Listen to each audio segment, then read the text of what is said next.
So I'm filming outside today. As you can see with the tarps in the background, we're growing stuff, so don't judge me. I've missed filming outside, but it's been raining so much where I live that I haven't been able to film outside. It's been like so much rain, like 2 weeks of rain, maybe even more. It was crazy.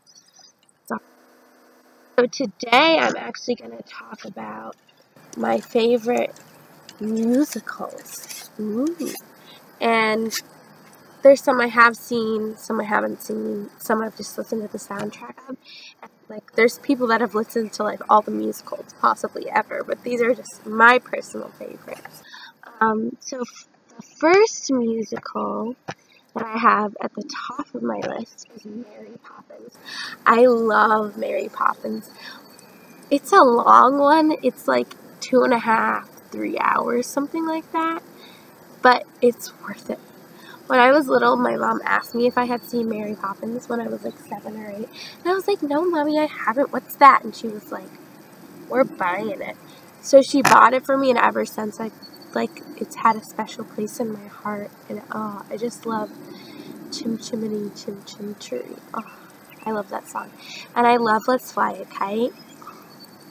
That song is so good. But I love it so much.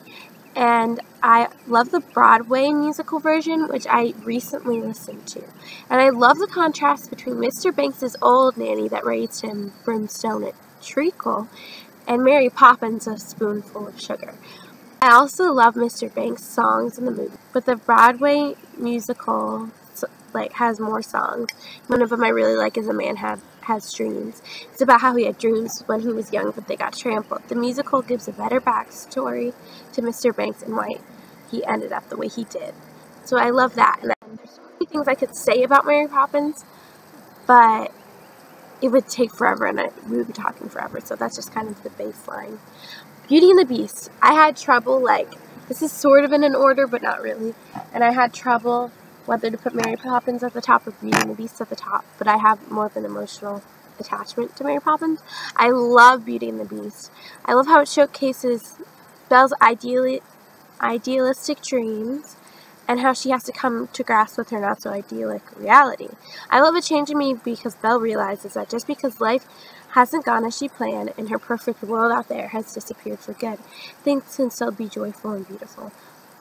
And also, I believe the story is not just about the conflict, but the conflict is there to mature and form Belle. The conflict is mere character development and not the point of the story. The point is Belle's metamorphosis from innocence to maturity. I could say so much more just like Mary Poppins, but that's kind of my thing, and there's bees attacking me, so because we're outside. Anastasia and Anastasia the musical. I feel like Anastasia has always kind of been lesser known, but still pretty, some people really love it and some people have no clue what it is. And a couple years ago, originally Anastasia, it was at the time it was 20th Century Fox. Now it's 21st Century Fox. But it was that company, and they did the movie, and it had a 1-month stint on Broadway, and then it never came back to Broadway. And then a couple years ago, they did a revival of it on Broadway, and all of a sudden people started caring about it, and it got so big, and I had loved it ever since I was really little, and so did Skylar. Skylar and I, oh my gosh, we love Anastasia. But all of a sudden people started caring about it, and it was great, and that was on Broadway and everything. I like the concept of finding out that you were someone that you never knew you were, but kind of also had a feeling about it, but you always felt like you were grasping at air, and you knew it was there, but you just couldn't figure out what it was. I also love My Petersburg, kind of about Dimitri's, this is in the musical, about Dimitri's, how he had to go through life and kind of be really tough and all that jazz. I also love Land of Yesterday, talking about the old way and the old Russia. I'm still loving Petersburg, even though it's not Petersburg anymore. And I just like the concept of the old and the new and stuff. And I love Journey to the Past and Once Upon a December. Also In My Dreams in the musical. That one's so good. and just like, I just love it. And also, in the musical, they have a duet between Dimitri and Anastasia called In a Crowd of Thousands, which is so amazing. And it really builds their relationship more. It's just amazing. Like, oh my gosh, it's so good. Also, crossing a bridge in the, I don't know, Nevia or Nevwa, I don't know, flows. That's a really good one too. I don't know if I like the musical or movie better. The musical has more songs, and I really like them. But I've only seen the movie and only listened to the soundtrack, so I haven't seen it live, so I can't say like how it is on stage. So my number 4 is 7. Why did I just do my thumb? Whatever. My number 4 is 7 Brides for 7 Brothers. I loved this show. It was so funny. I know that the original had more kissing than the version I saw probably did, because my version was pretty clean, but I loved it so much. I have a lot of brothers and can relate with like the mealtime scenes and the trying to civilize them and teach them about girls. It's a wild ride. I loved all the dancing. The dancing was so fun. I love any show that has so much fun dancing. There's some dancing in shows that seems like unnecessary, but in this show it was just so fun. And I was like, this is so fun. And in the show I saw they color coordinated the girls' dresses with the brothers' shirts, and I thought that was really cute and really sweet. It was also interesting to see the main character's backstory and the reason he is the way he is and had to grow up fast to take care of his brothers. So I really love that. I really loved 7 Brides. I was like, I love it. Oh my gosh. Also, Wonderland, Alice's New Musical Adventure. This is, I think, a really lesser known musical. It had like a brief stint on Broadway, like a month, like 9 years ago or something. But it's really good. Oh my gosh. I was like, how is no one listening to this? Because this is such a good musical. And maybe people do and I just don't know. But I thought it was so good. And it's a lesser known musical. It's like a modern take on the story of Alice and like this woman who was like a child and like her childhood dreams, and then she's an adult, and I don't want to spoil everything, but it's so good.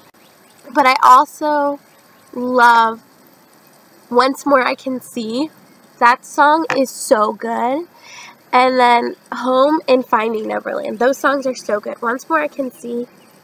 And it's like a take on Through the Looking Glass. You know what I mean? Oh my gosh. I just love that show. My number 6 is Big Fish. I saw Big Fish recently with a friend. And I didn't know what to expect. But we laughed, cried, and everything in between. It was so good. It's interesting because it mixes comedy and drama very well. Sometimes it's confusing, but sometimes that works for the show. Like, the confusingness also is the confusingness of life. The main character with his numerous tales that makes his son question what's fact, what's fiction, and if it's all a lie. He tells so many tales that he never gives himself credit for the things he's accomplished in real life. I love the messiness of family and love and all that. Again, when I haven't seen live, but I sang Far From the Home I Love for a recent audition, and I love that song and show. I like the concept of tradition and why it's there, and because of it, every man knows who he is, or something like that. The identity of a group of people or community that keeps them grounded, but one day leaving that safe place where everyone knows who they are to really be tested on who you are by the big world out there, kind of similar to Belle. Number 8. Les Mis. I love Les Mis. The concept of the letter of the law versus the spirit and redemption and all that jazz. And the one character who couldn't live unless the law was followed to a T, his whole moral code and identity falls apart. Also, his by the letter code of honor doesn't allow for redemption and that people can change / be forgiven. Also, the last song after the battle scene where they're spoilers, so if you don't want to spoil, don't watch this. Where they all die. But you see them on a ship and they're in heaven and they're talking about how even though they died, they are victorious because they're in heaven. My granddad, who really doesn't read fiction, somehow Les Mis came up in a conversation and he told me he thinks everyone should read Les Mis at least once in their life. My mom was so surprised when I told her because he doesn't do fiction. But I think he likes it because to some extent it is a made-up story, but the themes and sentiments aren't fictitious, they are very real. So, yeah, Les Mis. really good show. Singing in the Rain, again, one I haven't seen live, but still love. The concept of moving on, and even though it's raining, you're singing in the rain. Anything that life throws at you, it doesn't matter, because you're happy. And to many, you look like a fool for singing in the rain, but you don't care because you're happy. It's a very happy musical and very positive. I love it, and I love, like I said before, the concept of moving on, and like, even though maybe you were sad before, that you can be happy again, because I feel like sometimes we're like, I'm sad, I'll be sad forever, and all you're thinking about is in the moment, but then, like, seeing, like, somebody that was sad, and now they're singing in the rain. Little Mermaid the musical. I love The Little Mermaid and Little Mermaid the musical. Again, I've only listened to the soundtrack of the musical, but I've seen the movie. I love Ariel's character and her dreams and youthfulness. It also gives a better backstory to King Triton and why he hates humans than the movie does. The musical gives a better background. So for my honorable mentions, Wicked, Annie, Matilda the musical, Sound of Music, Into the Woods, and She Loves Me. I don't think I saw Sound of Music live, and I've seen some of the movies of some of these. I saw the movie of Matilda and Annie, but obviously Matilda the musical is very different than Matilda. So yeah, there's some that are great musicals, but aren't just ones that I love. There's so many great musicals out there, but these are just my personal favorites, and that doesn't mean they're the best or they're the worst. But these are just the ones I love, and they're sort of in an order, but not really. Like, they started out in an order, but then I was like, oh wait, this one, and that one. And just because something isn't on my top 10 list doesn't mean it's not great. It's just, these are my top 10. And watch me, like, remember one, like, right now and be like, oh, I forgot that one. But I don't think so, because I thought about it for a while. Okay, I hope you enjoyed this video. Thank you for watching. What's your favorite musical? I'm always trying to get new musicals and listen to more. So thank you for watching. Bye!